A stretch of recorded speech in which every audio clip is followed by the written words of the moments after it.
Hi good morning दोस्तों। तो आज है 16 अप्रैल 2026 और आज मैं कोई मार्केट का बात लेकर के नहीं आया हूं। मैं यहां पे एक ऐसी बात लेके आया हूं जो कि आसाम चुनाव से रिलेटेड है। और आपने देखा होगा कि पवन खेड़ा जो कि इंडियन नेशनल स्पोक्स पर्सन है कांग्रेस के, और उन्होंने कुछ एलिगेशंस आसाम चुनाव से पहले वहां के सीएम हेमंत बिस्वा के ऊपर लगाया, जो कि उनकी फैमिली के ऊपर है और उनके ऊपर है।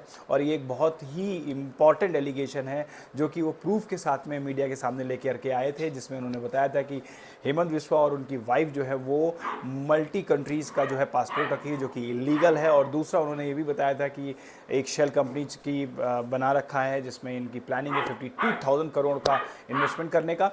तो उसके ऊपर जो असम के सीएम हैं उन्होंने अपनी प्रतिक्रिया रखी थी उसके दूसरे दिन ही, और उन्होंने बहुत कुछ पवन खेड़ा साहब के खिलाफ बातें कही थी और बहुत ही गुस्सा जाहिर किया था, बहुत बुरे तरीके से। और रिपोर्टर के ऊपर भी वो भड़के थे, बहुत सारी बातें हुई थी। लेकिन फिर जब इनके पास में अभी आज सुबह का इंटरव्यू देखने को मिला, तो इंटरव्यू में एबीपी का ये इंटरव्यू है, इनसाइड आउट करके आप भी जाके देख सकते हैं।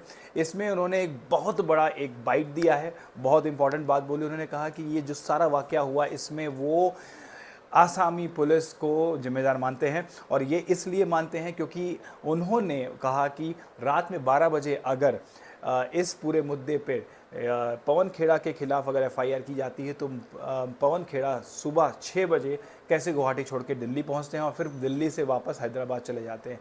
ये फेलियर है आसाम पुलिस कमिश्नर का। और जैसे ही वो 5 मई को इलेक्ट होकर के वापस सीएम बनते हैं अगर, तो वो सबसे पहले जो आसामी पुलिस कमिश्नर हैं उनको वो जवाब तलब करेंगे और उनको सबसे पहले फायर करेंगे, क्योंकि उनकी जिम्मेदारी थी कि वो पवन खेड़ा को समय रहते पकड़ते।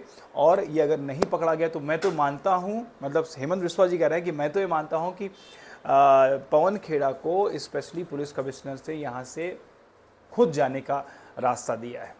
तो इस तरह से उन्होंने ये बाइट दी है। उन्होंने ये बताया है कि सबसे पहला काम जो होगा सीएम बनने के बाद में, वो सबसे पहले पुलिस कमिश्नर को बुलाएंगे और उनको फायर करेंगे। तो सबसे बड़ी बात है कि उनकी पोस्ट पे एक बहुत बड़ी खतरा मंडरा रहा पुलिस कमिश्नर का। एक तो ये है, और दूसरी चीज़ क्या है, एज ए सीएम उन्होंने अपनी बेबाकी से बात रखी है इनसाइड आउट में। बहुत सारे बातों से आप सहमत भी होंगे, बहुत सारी बातों से सहमत नहीं होंगे, लेकिन हाँ अच्छा लगा इन्होंने जो बेबाकी से उन्होंने जवाब दिया है, बिल्कुल उसमें हिचक नहीं की है। हाँ, एलिगेशंस रखते रहते हैं पॉलिटिशियंस के ऊपर, उन्होंने उसका अपना कटाक्ष करते हुए उन्होंने बताया कि हाँ एलिगेशन किस तरह से लगाना चाहिए, लीगली जाना चाहिए, और अगर बहुत सारी चीज़ें हैं तो सामने बैठ के बात करनी चाहिए। डायरेक्ट प्रेस कॉन्फ्रेंस करके आप ऐसे एलिगेशन लगा रहे हैं जबकि आपके पास पेपर भी सही नहीं है। तो आप क्या कहते हैं?